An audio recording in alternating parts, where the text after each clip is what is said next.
Characterization and symbol poster for Lord of the Flies.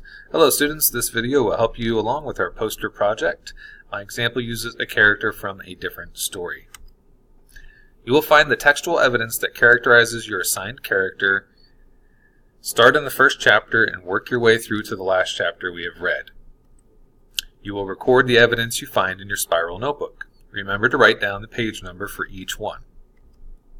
Your textual evidence will go inside the bubble letters. The evidence to the left will be from earlier in the text, and the evidence to the right from later in the text.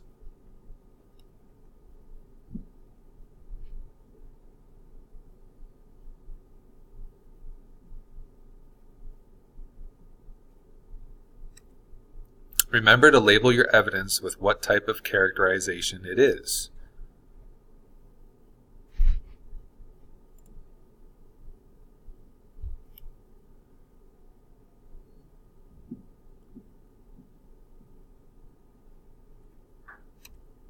You will choose a symbol or object that is very important to the character you were assigned.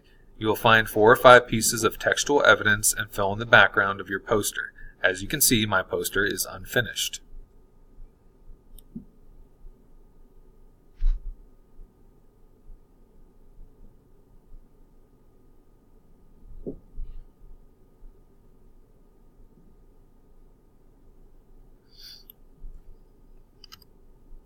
You can complete your poster by hand, or you can use a Google slide.